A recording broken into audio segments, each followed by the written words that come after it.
Hurricane Irma's wake, Caribbean scars will likely last years.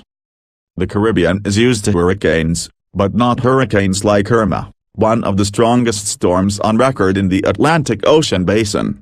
The top-end Category 5 hurricane, which had winds of 185 miles per hour, 298 kilometers per hour, at its peak, reeked across successive islands, leaving catastrophic damage in its wake. The scars left by the storm are still being catalogued, because of delays caused by downed communications and the difficulties still faced in getting to some islands. And those effects will show for some time, experts said. Now the region is being pummeled by Hurricane Maria, and there are still several months of hurricane season left. With this year's hurricane season already proving to be more active than normal, how will this part of the world recover? It's going to take not just months, but years for many of these islands to get back to where they were pre-Irma, said Steve Bowen, director of impact forecasting at the reinsurance company Aon Benfield.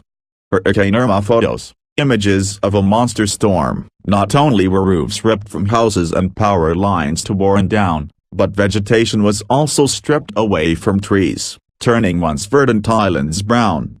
Coral reefs were also likely damaged and beaches eroded, experts said.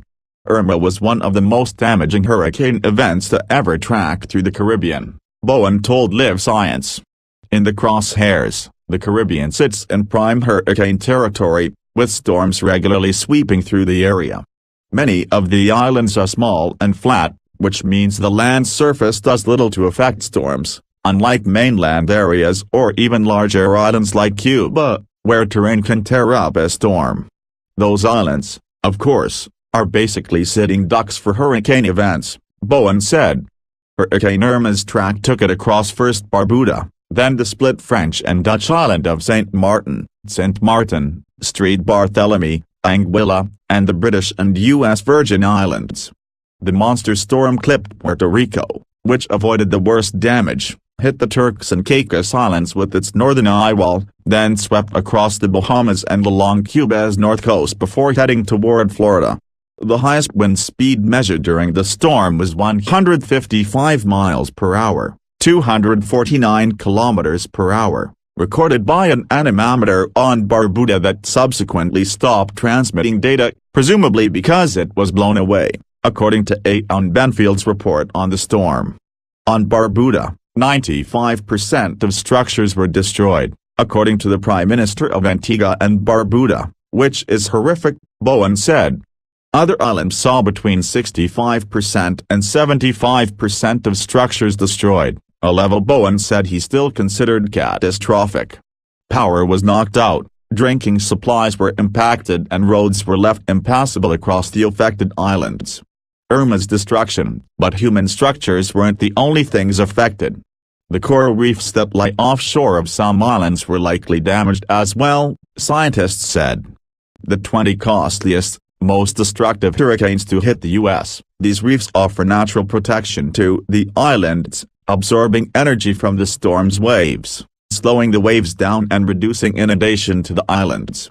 But a Category 5 storm, particularly one as strong as Irma, is generally too much for the reefs, experts said.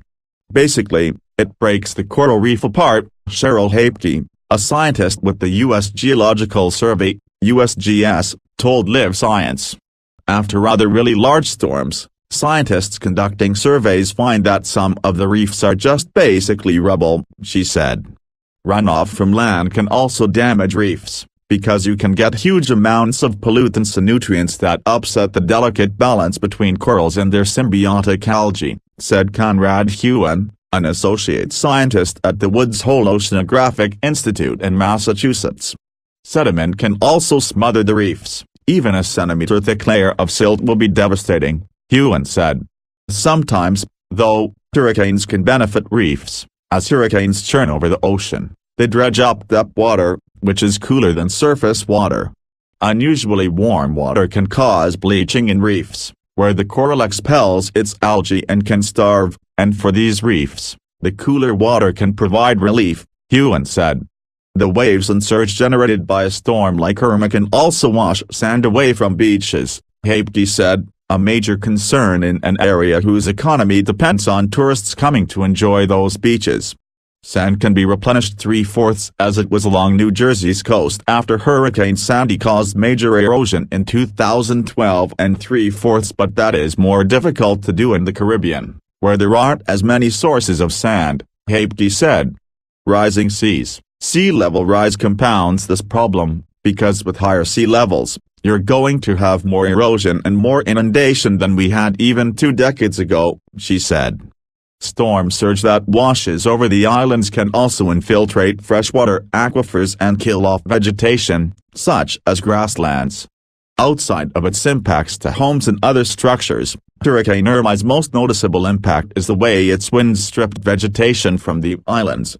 In satellite comparisons, a dull brown replaces the lush, tropical greens from before the storm.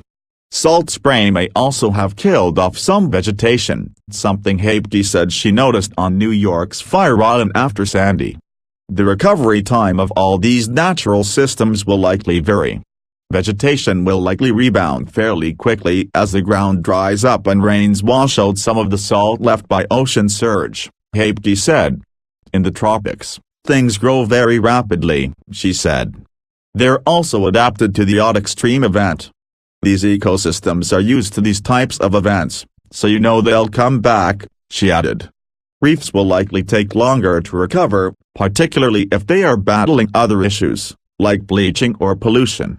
Corals grow only up to a few centimeters per year, and that's when they're large, established corals, Hewen said.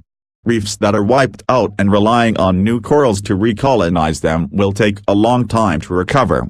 Hurricane Maria is now barreling through the Caribbean, threatening some of the same islands already reeling from Irma, particularly the U.S. Virgin Islands. Repeated blows from hurricanes can prolong the time needed for recovery, both for human populations and natural ecosystems, Hapke said, because they are being battered while in an already weakened condition. It just extends the amount of time for that system to recover, she said.